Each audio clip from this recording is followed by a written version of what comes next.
আব্দুর রহিম লিখেছেন, এক দরিদ্র ব্যক্তি হজের নিয়তে অনেক বছর আগে কিছু গাছ লাগিয়েছেন। অনেক বছরের পরিচর্যার পরে তিনি সেই গাছ বিক্রি করে হজ করতে যেতে পেরেছেন। আপনার মন্তব্য জানতে চাই। আলহামদুলিল্লাহ ভাই আব্দুর রহিম, খুবই আনন্দের সংবাদ এবং খুবই চমৎকার একটি বিষয়, যেটি আমাদের অনেকের জন্যই শিক্ষা বহন করে। যার কারণে এই ধরনের ঘটনা আমাদের প্রত্যেকটা মানুষকে প্রেরণা যোগায়। আমাদের এখান থেকে অনুপ্রাণিত হওয়া উচিত। ভালো কাজের জন্য সদিচ্ছা এবং আন্তরিক প্রচেষ্টা থাকলে আল্লাহ তালা তাকে সাফল্যের চূড়ান্ত শেখরে পৌঁছার তৌফিক দান করেন। আল্লাহর ওয়াদাও রয়েছে। আল্লাহ বলেছেন, ওয়াল্লাযিনা জাহাদু ফিনা লানাহদিয়ানহুম সুবুলানা, যারা আমার পথে আসার জন্য চেষ্টা করে, আল্লাহ বলেছেন আমি অবশ্যই তাদেরকে আমার দিকে আসার বহুমুখী পথ দেখিয়ে দিব। আমরা যারা বাইতুল্লাহ হজ করতে পারিনি, আমরা অর্থের অভাব বা আমাদের সামর্থ্যের অভাব, নানা রকমের অজুহাত দিয়ে থাকি।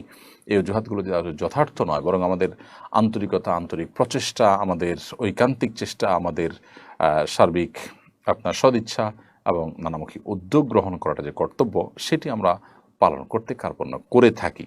সেটির শিক্ষা আমরা এখান থেকে নিব এবং ভাইটির আল্লাহ তাআলা হজকে কবুল করুন এবং তার মতো বরং তার চেয়ে আরও বেশি আমাদের সবাইকে আল্লাহর ইবাদত বন্দেগীর জন্য আত্মত্যাগ করার তৌফিক দান করুন। আশিক মণ্ডল লিখেছেন, আল্লাহর জন্য আপনাকে ভালোবাসি। আল্লাহ আমাকে আপনার কাছ থেকে বহু কিছু শিখিয়েছেন। আমি সৌদি প্রবাসী, খুব মুসিবতে আছি। আমি এবং আমার পরিবারের জন্য দোয়া করুন। ভাই আশিক মণ্ডল, আল্লাহ তাআলা আপনাকে ভালোবাসুক। আমাদেরকে যারা ভালোবাসছেন, আল্লাহ আপনাদেরকে ভালোবাসুন। আপনাদেরকে বলে রাখি যে আমাদের প্রত্যেকটা দোয়া কবুলের জায়গাগুলোতে, সময়গুলোতে আমরা চেষ্টা করি নিজেদের দোয়ার পাশাপাশি আমাদের ফাউন্ডেশনের হিতাকাঙ্ক্ষী, শুভাকাঙ্ক্ষী, আমাদের পেজের ফলোয়ার, আমাদেরকে যারা আল্লাহর জন্য ভালোবাসেন, স্নেহ করেন, এমনকি যারা ঘৃণা করেন আল্লাহর জন্য, তাদের সবার জন্য আমরা আল্লাহ তাআলার কাছে দোয়া নিবেদন করে থাকি। আপনি পেরেশানিতে আছেন শুনে খারাপ লাগলো। আল্লাহ তাআলা আপনাকে আপনার পেরেশানি দূর করে দিন এবং আপনাকে আল্লাহ রাব্বুল আলামিন সব ধরনের মুসিবত থেকে বেরিয়ে আসার তৌফিক দান করুন।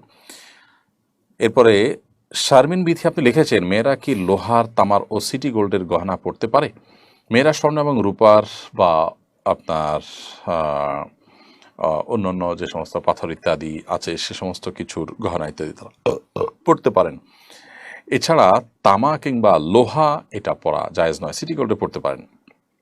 তামা লোহার ব্যাপারে নবী করিম সাল্লাল্লাহু আলাইহি ওয়াসাল্লাম হাদিসে পরিষ্কার নিষেধাজ্ঞা রয়েছে। জাহান্নামীদেরকে লোহা পরানো হবে, এটা মানুষের শরীরের কোনো অলংকার হতে পারে না। নবী সাল্লাল্লাহু আলাইহি ওয়াসাল্লাম সেই জন্য এটাকে নিষেধ করেছেন, জাহান্নামের সাথে সাদৃশ্য যেন না হয়। আর তামার ক্ষেত্রেও হাদিসে নিষেধাজ্ঞা রয়েছে, যার কারণে তামা, লোহা এগুলো আমরা ব্যবহার করব না। তবে আমাদের বোনরা সিটি গোল্ড, এমনি সাধারণ স্বর্ণ বা রূপা বা অন্যান্য যে সমস্ত মূল্যবান ধাতব আছে, এই লোহা এবং তামা এগুলোর বাইরে সেগুলো পড়তে পারেন। মোহাম্মদ রাকিবুল ইসলাম চাঁদপুরি আপনি লিখেছেন, রাস্তায় কুড়িয়ে পাওয়া স্বর্ণের আংটির মালিক খোঁজ করে না পাওয়া গেলে সে আংটি কি করতে হবে? ভাই রাকিবুল ইসলাম, রাস্তায় স্বর্ণের আংটি পেয়েছেন, মালিক বহুত খোঁজ করেছেন, পাননি। যদি এরকম হয় তাহলে সেক্ষেত্রে শরীয়তে এটার জন্য আপনার যে মানে খোঁজাখুঁজি করতে হবে, সেটা আপনাকে আগে শেষ করতে হবে। আপনি কোনো রকম দায়সারাভাবে খোঁজ করলেই তো হবে না। বিভিন্নভাবে খোঁজ করতে করতে সম্ভাব্য সকল উপায় করেছেন, দীর্ঘদিন করেছেন, কোনোভাবে পাওয়ার সম্ভাবনা নেই। এরকম যদি হয়ে যায় তাহলে সেটা আপনি কোনো গরিব দুঃখীকে দান করে দিতে পারবেন, ওই ব্যক্তির তরফ থেকে যিনি মালিক, তার তরফ থেকে সওয়াবের নিয়তে। আব্দুর রাজাক আপনি লিখেছেন, বর্তমান শিক্ষা কারিকুলামের সমালোচনা করে সোশ্যাল মিডিয়া লেখালেখি করায় কিশোরগঞ্জের এক কলেজ শিক্ষকের পদ অবনমন করা হয়েছে। ডিজিটাল সিকিউরিটি অ্যাক্টে মামলা সহ বিভিন্ন খড়গ নেমে এসেছে তার উপর। বিষয়টা কিভাবে দেখেছেন? ভাই আব্দুর রাজাক, আইনে কি আছে আমি জানি না। আইনের প্রতি শ্রদ্ধা রেখেই বলছি আমি, শৃঙ্খলা, নিয়ম এটা সবার মেনে চলা উচিত। কিন্তু শিক্ষা কারিকুলামে যে ঝামেলা আছে, বিশেষ করে পাঠ্যপুস্তকে যে বিশাল বড় ধরনের সমস্যা তৈরি করেছে দেশের কিছু এনজিও এবং বিদেশি কিছু অ্যাম্বাসির পৃষ্ঠপোষকতা তারা এই কাজগুলো করেছে, এটাও এখন ওপেন সিক্রেট এবং বিষয়টা সরকারের কনসার্নেও আছে আমি যতটুকু জানি। কারণ ইতিমধ্যে আমরা দেখেছি যে এনসিটিভির একজন এই কাজের জন্য অভিযুক্ত ব্যক্তি, যার ব্যাপারে বহু অভিযোগ রয়েছে, অভিযোগের পাহাড় রয়েছে, সকল নষ্টামের মূলে যে কয়েকজন রয়েছে তার মধ্যে তিনি, শ্রী মশিউজ্জামানকে ওএসডি করেছে সরকার। ঠিক এই দিকে একদিকে যখন সরকার এ বিষয়ে পদক্ষেপ নিচ্ছে এবং বিষয়টাকে, এই সমালোচনাটাকে সরকার ইতিবাচকভাবে দেখছে এবং সরকারের ভাবমূর্তি নষ্ট করার জন্য একটা চক্রটি কাজ করেছে, অপরদিকে আবার এটি সমালোচনাকারী একজন শিক্ষকের পদ অবনমন, তার বিরুদ্ধে নানা রকম ব্যবস্থা গ্রহণ, এটা আসলে কখনোই সঙ্গতিপূর্ণ হতে পারে না। বিধায় যারা এই কাজটি করছেন এরা সেই মশিউজ্জামানের মতো অতি উৎসাহী কিনা, তারা তাদের ব্যাপারটি আমার মনে খতিয়ে দেখা দরকার এবং এই ভদ্রলোকের পাশে আমাদের প্রত্যেকটা মানুষের দাঁড়ানো দরকার। সমাজে অন্যায় অনাচারের বিরুদ্ধে যথা নিয়ম মেনে সৌন্দর্যের সাথে সমালোচনা করবে, এটাই তো স্বাভাবিক এবং সেটিকে সাদরে গ্রহণ করা দরকার। তিনি একজন শিক্ষক মানুষ, শিক্ষা কারিকুলামের সমস্যা থাকলে তিনি সে কথা অবশ্যই বলবেন। সেটা বলার কারণে তার উপর খড়গ নেমে আসা কোনোভাবেই গ্রহণযোগ্য হতে পারে না। সুমাইয়া সাদ্দাম এআইডি থেকে আপনি লিখেছেন, আমার সোনা ও রূপা খুব পছন্দ। আমি যদি পরিমাণ মতো বা একটু বেশি সোনা রূপার গহনা বানাই তাহলে কি আমার গুনাহ হবে না? কোনো গুনাহ হবে না। মেয়েদেরকে আল্লাহ রাব্বুল আলামিন সে সুযোগ দিয়েছেন, ইসলাম সে সুযোগ দেওয়া হয়েছে যে মেয়েরা তারা স্বর্ণ রূপা তাদের প্রয়োজন মতো গহনা তৈরি করতে পারবে। এরকম কোনো লিমিটেশন দিয়ে দেওয়া হয় না যে এর বেশি মেয়েরা এটি বানাতে পারবে না। অতএব আপনার প্রয়োজন অনুযায়ী আপনি সেটি কিন্তু করতে পারবেন। তাওহীদ চায়ন আপনি লিখেছেন, কোনো মা তার সন্তানকে যদি এই বলে গালি দেয়, এই কোরবানিতে তোদের কোরবানি করব, এর কাফারার বিধান কি? এটার কোনো বিশেষ কাফারা হবে না, তবে এরকম কথা বলা উচিত নয়। একজন মা একজন বাবা তিনি দায়িত্বশীল মানুষের মতো কথা বলতে হবে। সন্তানদেরকে যদি এরকম কোনো কথা বলেন যেটা আসলে বদদোয়ামূলক হয়, তো এটা উচিত নয়। বদদোয়ামূলক কথা বলা এটা কোনো মুসলমানের শান না। নবী করিম সাল্লাল্লাহু আলাইহি ওয়াসাল্লাম বলেছেন যে লাম ইয়াকুনিল মুমিনু লাআনুল্লাহ তাআনুল্লাহ ফাহিশান ওয়ালা ওয়ালা ঈমানদার কখনো ফাহেশ, অশ্লীল উক্তিকারী, বাজে কথা মন্তব্যকারী কিংবা আপনার গালিবাজ এটা হতে পারে না। ঈমানদার লাআন তাআন ফাহেশ হবে না। নবী সাল্লাল্লাহু আলাইহি ওয়াসাল্লাম সেরকম কোনো কাজ করতেন না কখনো। যার কারণে একজন মুসলিম হিসাবে আমাদের উচিত হবে নিজেদের সন্তানদের পরে কখনো মনক্ষুণ্ণ হলেও তাদেরকে এ ধরনের বদদোয়া ইত্যাদি না দেওয়া। তা না হলে কখনো কখনো এরকম বদদোয়া দেওয়া মানুষের স্বভাবে পরিণত হয় এবং সেটি গুনাহের কাজ। দুর্গম পথের যাত্রী হাসান এই আইডি থেকে আপনি লিখেছেন, খুব ভাইরাল হয়েছে একটি গেঞ্জি যাতে লেখা আছে কোরবানি হোক আল্লাহ সন্তুষ্টির জন্য। এই গেঞ্জিটা পরে বাথরুমে যাওয়া যাবে কিনা? যেখানে আল্লাহ শব্দটি আছে এজন্য এটা পরে বাথরুমে যাওয়া উচিত হবে না। যদি এটা পরেন তাহলে এটার উপর দিয়ে জামা পরে তারপর বাথরুমে যেতে পারেন, অর্থাৎ প্রদর্শন হয় সেভাবে যাবেন না, কারণ পবিত্র জায়গায় আল্লাহর নামে যাওয়া উচিত না। তবে হ্যাঁ, স্লোগানটি খুবই সুন্দর এবং এই ধরনের গেঞ্জি এটার ব্যবহার আমাদের এখলাসের কথা আমাদেরকে স্মরণ করে দিতে পারে ইনশাআল্লাহ। তার ফয়জুর রহমান লিখেছেন, আগামী অর্থ বছরে দেশি বিদেশি মিলিয়ে 1,13,500 কোটি টাকার সুদ ব্যয় হবে বলে ধরে প্রাক্কলন করা হচ্ছে। সুদভিত্তিক বাজেট ও অর্থ ব্যবস্থা সম্পর্কে আপনার মন্তব্য জানতে চাই। বিষয়ে আমরা এর আগে একাধিকবার কথা বলেছি। দেখুন, বাংলাদেশে সর্বস্তরের মুসলমান এবং সর্বস্তরের দিনদার মানুষ, এমনকি নামে মুসলমান যারা, তারাও কিন্তু সুদকে ঘৃণা করে। এই জন্য কনভেনশনাল ব্যাংকগুলোতে কিন্তু আমরা দেখেছি ইসলামী ব্যাংকিং উইং খুলতে বাধ্য হয়েছে তারা, কারণ মানুষ সুদকে ঘৃণা করে। এদেশে মানুষ অনেক অন্যায়ের সাথে জড়িত থাকলেও সুদ হারাম সুদকে কিন্তু তারা ঘৃণা করে এবং আল্লাহ তাআলা সুদকে সবচেয়ে ভয়ঙ্কর হারাম বলে করেছেন বিভিন্নভাবে। তো এই জন্য এই জাতীয় বাজেটে সুদের নির্ভরতা কমানোর চেষ্টা করা কর্তব্য। সরকার এবং সংশ্লিষ্টরা যদি এ বিষয়ে দায়িত্বশীলতার পরিচয় না দেন তাহলে সেটা জনগণের উপর এক ধরনের জুলুম হবে বলে আমি মনে করি। কারণ দেশের মানুষ তাদের যে চিন্তা চেতনা, তাদের যে আকাঙ্ক্ষা, তার প্রতিফলন যদি আমাদের বাজেটে না হয় সেটা জনগণের বাজেট হতে পারে না। বাজেটে অনেক ভালো ভালো দিক থাকতে পারে, কিন্তু সুদের নির্ভরতা দিন দিন যে বাড়ছে, সুদের ঋণের নির্ভরতা, এই সুদের ঋণের নির্ভরতাটা কমানো দরকার। সেটার জন্য কৃচ্ছতা সাধনের বহু জায়গা আছে যেগুলো আমরা চাইলেই করতে পারি। সে জায়গাগুলো করা যেতে পারে, আরও নানামুখী উদ্যোগ নেওয়া যেতে পারে এবং যে সমস্ত দুর্নীতি বিভিন্ন খাতে হয়ে থাকে সেগুলো যদি কমানো যায় তাহলে সাধারণ মানুষ স্বেচ্ছায় ট্যাক্স ভ্যাট দেওয়ার চেষ্টা করবে। ফাঁকি ঝুঁকি দেওয়ার ফাঁকফোকরের যে খোঁজাখুঁজি করে আজকাল মানুষ, সেটা করবে না। সেই জায়গায় আসলে ফোকাস করা দরকার। সুদী ঋণের উপর নির্ভরতা একটি দেশকে কখনো শক্তিশালী জায়গায় আসলে নিয়ে যেতে পারে না। আমি যদিও বিষয় বিশেষজ্ঞ নই, কিন্তু আমি একজন সাধারণ মানুষ হিসেবে আমার ধারণা এবং মন্তব্য শুরু করলাম। আল্লাহ তাআলা আমাদেরকে সুদের জাতাকল থেকে বেঁচে থাকার তৌফিক দান করুন। জনগণের একজন সদস্য হিসাবে, দেশে একজন নাগরিক হিসাবে এই সুদের দায় আমাদের প্রত্যেকটা মানুষের মাথার উপরে বর্তায়। অতএব এটার ব্যাপারে আমাদের মুখ খোলা দরকার, কথা বলা দরকার। আমার মতামতটা অন্তত আমার জায়গা থেকে বলা দরকার যে আমি এটার সাথে নাই। আল্লাহ তাআলা দেখবেন যে আমি এখান থেকে মুক্ত নিজেকে ঘোষণা করছি, আল্লাহ এটার সাথে আমি নেই এবং আমি এটার উপরে সন্তুষ্ট নই। এটা আমার অজান্তে আমার উপরে এটা বোঝা চাপানো হচ্ছে। হাসান মিরান আপনি লিখেছেন, জানাজা শুরু হয়ে যাচ্ছে, ওযু করতে গেলে নামাজ শেষ হয়ে যাবে, এই মুহূর্তে ওযু না থাকলে করণীয় কি? জানাজা যদি ওযু করতে গেলে আর পাওয়া যাবে না এরকম হয়, তাহলে তায়াম্মুম করে জানাজা পড়া যাবে। আর যদি ওযু করে আপনি জানাজা পাবেন মনে হয়, তাহলে সেক্ষেত্রে ওযু করে আপনি জানাজা পড়বেন। হুমায়রা তাসনিম আপনি লিখেছেন, যখন সুদ সম্পর্কে ধারণা ছিল না তখন ব্যাংকে কিছু টাকা রাখা ছিল। এখন সুদের অংশ কি করা উচিত? ঋণগ্রস্ত আত্মীয়কে দেওয়া যাবে কিনা? হ্যাঁ, দিতে পারেন। ঋণগ্রস্ত আত্মীয়কে ঋণ পরিশোধের জন্য ওই সুদের টাকাগুলো দান করে দিতে পারেন, এবং নিজের অজান্তে হয়ে থাকলেও আল্লাহর কাছে তওবা এবং ইস্তেগফার করবেন, আল্লাহ যেন মাফ করে দেন। এমনি ওসমান মোল্লা আপনি লিখেছেন, আমার ভাই নিয়মিত নামাজ পড়ে না, নেশা করে, আমি চাই না একসাথে কোরবানি দিতে, কিন্তু যদি একসাথে কোরবানি না দেই তাহলে পারিবারিক সমস্যা হবে, করণীয় কি? ভাই ওসমান মোল্লা, যারা নিয়মিত নামাজ পড়েন না, নেশা করেন, তারা আসলে তাদের কোরবানির কোনো মানেই হয় না।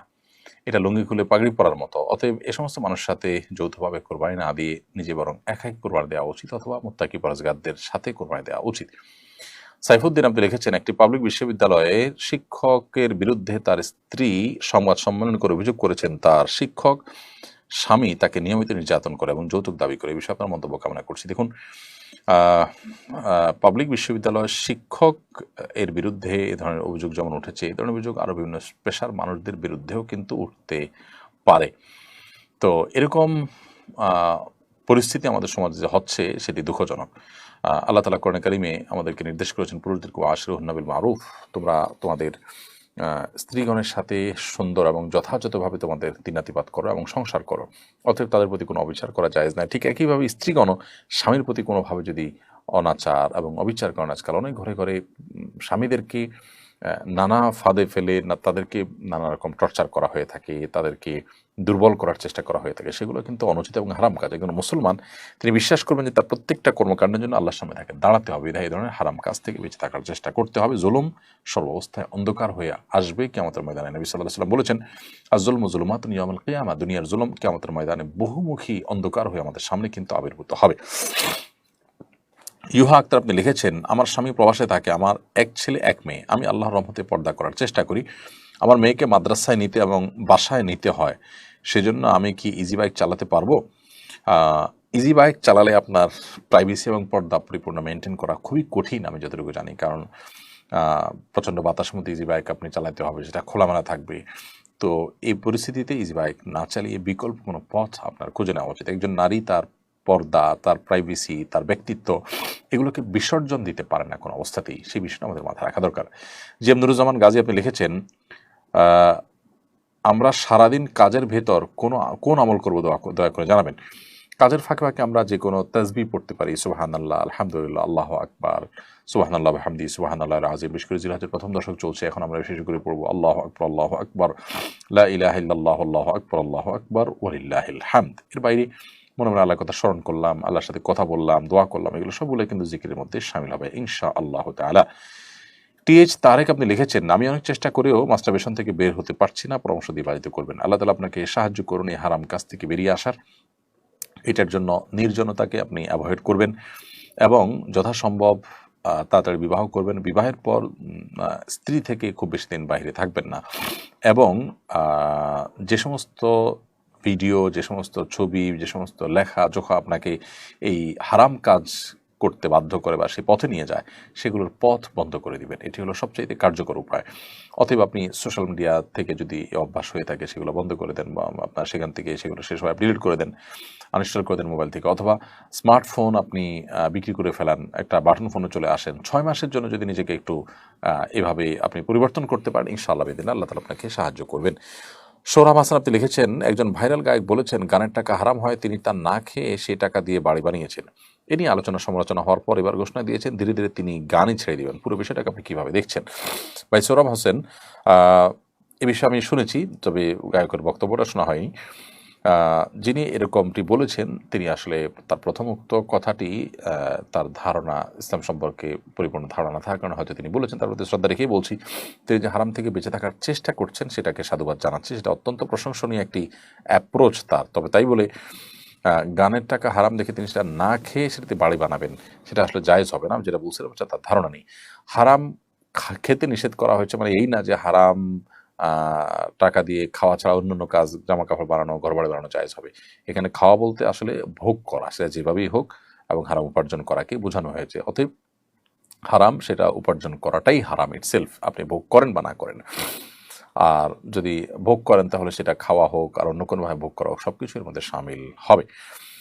আপনি যে হারাম গান ছাড়া নিয়ত করেছেন, এই গায়ক লোকটি তিনি যে হারাম গান ছাড়া নিয়ত করেছেন সেটা অবশ্যই প্রশংসনীয়। তাকে যারা ট্রল করছে তাদের মধ্যে না দিনের বুঝ আছে, না আল্লাহর প্রতি ঈমান আছে। এই ফাসিক বা আল্লাহর প্রতি ঈমান নেই, তাদের ট্রলে কিছু আসে যায় না। আমি সেই ভাইটিকে অনুরোধ করবো, আপনি আপনার সিদ্ধান্তের উপর অটল অবিচল থাকুন। আল্লাহ তাআলা আপনার নিয়তের মধ্যে বারাকা দান করুন এবং আপনাকে হারাম থেকে বেরিয়ে আসার সৎসাহস দান করুন। লিজা বেগম আপনি লিখেছেন, স্বামী পর্দা করাতে রাজি না, কিন্তু আমি পর্দা করতে চাই, পর্দা করি। এখন আমি কিভাবে কি করবো বুঝতে পারছি না, করণীয় জানাবেন। স্বামী আপনাকে পর্দা করতে দিতে চান না আর আপনি পর্দা করতে চান, এই জন্য প্রথমত স্বামীকে পর্দার বিষয়ে বোঝানোর চেষ্টা করেন যে আসলে স্ত্রী হিসাবে আপনার পর্দা তো আপনার স্বামীর জন্যই কল্যাণকর। একজন পুরুষ যার মধ্যে ন্যূনতম আত্মসম্মান বোধ আছে, তার স্ত্রী পর্দাহীন ভাবে যদি চলাফেরা করেন, অন্য মানুষ তাকে দেখে, তাহলে সেক্ষেত্রে তার জন্য কখনো সম্মান বয়ে আনে না এবং এটা তার জন্য সবসময় অনাকাঙ্ক্ষিত বিষয় যে তার স্বামী তার স্ত্রীকে নিয়ে মানুষ বাজে চিন্তা করবে, জল্পনা কল্পনা করতে পারবে, এরকম কোনো স্কোপ পাবে। সেই জায়গা থেকে স্বামীকে আপনার বোঝানো দরকার এবং যে সমস্ত মানুষদেরকে দিয়ে বোঝালে তাকে বোঝানোটা সহজ হবে, সুন্দর হবে, ইনশাআল্লাহ বিইذনিল্লাহ আপনি তাদেরকে দিয়ে বোঝানোর চেষ্টা করবেন। আশা করা যায় আল্লাহ তাআলা তাকে হেদায়েত দান করবেন। পর্দা সম্পর্কে অনেক ভালো ভালো বই আছে, সেগুলো পড়তে দিতে পারেন। বিশেষ করে আব্দুল্লাহ জাহাঙ্গীর রহমানের একটা বই আছে, পোশাক, পর্দা ও দেহসজ্জা, অঙ্গসজ্জা। এই বইটা আপনি দিতে পারেন তাকে। তিনি যদি এটা পড়েন তাহলে পর্দা সম্পর্কে তার ইতিবাচক ধারণা তৈরি হবে ইনশাআল্লাহ তাআলা। এর বাইরে আরও ভালো ভালো বই আছে পর্দা সম্পর্কে, সেগুলো তাকে পড়তে দিতে পারেন এবং সেই সাথে দোয়াও করবেন এবং যে কোনো মূল্যে আপনি পর্দা করবেন, কারণ স্বামী আপনাকে অন্যায় কাজ করতে বাধ্য করলেও আপনি আপনার সাধ্য অনুযায়ী সেটার খেলাফ করে যে কোনোভাবে অন্যায় থেকে বেঁচে থাকার জন্য আপ্রাণ চেষ্টা অব্যাহত রাখবেন। ফাহমিদা মৌ আপনি লিখেছেন, আমি এবং আমার স্বামী আবেগের বশবর্তী হয়ে মাসিক অবস্থা মিলিত হয়েছি, এর জন্য আমরা লজ্জিত। এই অবস্থায় যদি আল্লাহ সন্তান দান করেন তাহলে কি তা হারাম হবে? না, এটার কারণে সন্তান হারাম হয়ে যাবে বা অবৈধ হবে এরকম নয়। তবে এই কাজের জন্য আপনাদের অনুতপ্ত হওয়া উচিত এবং হাদিসে বর্ণনা মতে এরকম কাজ হয়ে গেলে কিছু সাদাকা আল্লাহর রাহে, আল্লাহর ওয়াস্তে গরিব দুঃখীকে কিছু সাদাকা করে দিবেন, কিছু দান করে দিবেন এবং ভবিষ্যতে এ ধরনের কর্মকাণ্ড থেকে বেঁচে থাকার জন্য চেষ্টা করবেন। আল্লাহর কাছে তওবা নাসুহা করবেন, লজ্জিত হয়ে মাপ চাইবেন, সেটি যথেষ্ট ইনশাআল্লাহ তাআলা। এমনি মুস্তাফিজুর রহমান আপনি লিখেছেন, বৃষ্টির সময় বিভিন্ন নদী, পুকুর, খাল থেকে যে মাছগুলো আসে সেগুলো খাওয়ার বিধান কি? সাধারণত এই মাছগুলো যেহেতু ভেসে যায় এবং এগুলো কারো নিয়ন্ত্রণে থাকে না, অতএব এগুলো জেনারেলি খাওয়া হালাল। তবে যদি আশেপাশের পুকুর থেকে আসে, জানা যায় যে এই পুকুরের মাছ, তারা পুকুরে মাছ ফেলেছেন এবং তাদেরকে ফেরত যাওয়ার স্কোপ থাকে, তাহলে সেক্ষেত্রে সেটা ফেরত দেওয়া উচিত এবং সেটা ভোগ করা উচিত নয়। মুরসালিন আপনি লিখেছেন, আমাদের দেশের অধিকাংশ গরু এবং ছাগলের অন্ডকোষ কেটে ফেলা হয়, এ ধরনের গরু ছাগল দিয়ে কোরবানি করা যাবে কিনা? গরু এবং ছাগলের অন্ডকোষ কেটে ফেললেও সেটা দিয়ে কোরবানি দেওয়া যাবে, কারণ কোরবানি দেওয়া যাবে যে সমস্ত ত্রুটিপূর্ণ পশুতে, অর্থাৎ পশু যে সমস্ত ত্রুটির কারণে কোরবানি দেওয়া যায় না, এটা তার মধ্যে পড়ে না। এমডি তামিম তালুকদার আপনি লিখেছেন, কোনো কিছুর মালিকানা দাবি করা কি শিরক? আমি যদি বলি এই ঘরটা আমার, সে দোকানটা আমার, তাতে কি গুনাহ হবে? না, এতে গুনাহ হবে না, কারণ কোনো কিছুর মালিকানা দাবি করার মানে হলো রূপকর্থে মালিকানা। চূড়ান্ত মালিকানা আসলে প্রত্যেকটা জিনিসের আল্লাহ রাব্বুল আলামিন। আমরা কেউ আসলে কোনো বস্তুর চূড়ান্ত মালিকানার দাবি করতে পারি না, আর আমরা কেউ চূড়ান্তভাবে কোনো বস্তুর মালিকও নই। এই জন্য আল্লাহ রাব্বুল আলামিনের কাছে আপনার পরিপূর্ণ মালিকানা ন্যস্ত করে আমি তার রূপকর্থে সাময়িক সময়ের জন্য মালিক, এটা আল্লাহ তাআলা বলতে আমাদেরকে নিষেধ করেন এবং কোরআন হাদিসে বিভিন্নভাবে আমাদেরকে সম্পদের মালিক হিসাবে নির্ধারণ করা হয়েছে বা চিহ্নিত করা হয়েছে। ইয়াসিন হায়দার সুনামগঞ্জে লিখেছেন, এক ব্যক্তি বছরের শুরুতেই একটি পশুকে কোরবানির জন্য নিয়ত করে রেখেছেন, এই পশুর দ্বারা উনি উপকৃত হচ্ছেন। কোরবানির জন্য রাখা পশু দ্বারা উপকৃত হওয়া কি ঠিক হচ্ছে? জানা উপকৃত হবে। জি হ্যাঁ, কোরবানি পশু রেখেছেন কোরবানি করার জন্য, সেটা থেকে ফায়দা নিচ্ছেন, তার দুধ খাচ্ছেন বা অন্যান্য কাজ করছেন, সেটা জায়েজ আছে, কোনো অসুবিধা নেই। আল মাসুম রাসেল আপনি লিখেছেন, জানাজা নামাজের পর মাইয়াতকে কবর দেওয়ার পর কি মৃত ব্যক্তির জন্য সকলে মিলে আলাদা দূরে গিয়ে দোয়া করতে পারবে? জানাজা নামাজের পর আসলে কোনো দোয়া নেই, তবে মাইয়াতকে কবর দেওয়ার পর যেটা আপনি বলেছেন সেটা দোয়ার পর কেবলামুখী হয়ে দোয়া করা প্রত্যেকে যার যার মতো, এটা সুন্নাহ দ্বারা সাব্যস্ত। নবী সাল্লাল্লাহু আলাইহি ওয়াসাল্লাম মৃত ব্যক্তিকে দাফন করার পরে বলেছেন যে সালু লি আখিকুম সুবাত, ইস্তাগফিরু লি আখিকুম ওয়াসালু লাহু সুবাত, তোমরা তোমাদের ভাইয়ের জন্য ইস্তেগফার করো এবং তার জন্য অটলতা অবচলতা কামনা করো। এই দোয়াতে এই নির্দেশনা তিনি করেছেন, বিধায় এটা সুন্নাত, অর্থাৎ কোনো ব্যক্তি তার মৃত ব্যক্তির জন্য দূর থেকে দোয়া করাটা সুন্নাহ দ্বারা সাব্যস্ত। প্রত্যেক ব্যক্তি দাফন করার পর কেবলামুখী হয়ে তার জন্য হাত তুলে দোয়া করা, এটি সুন্নাত।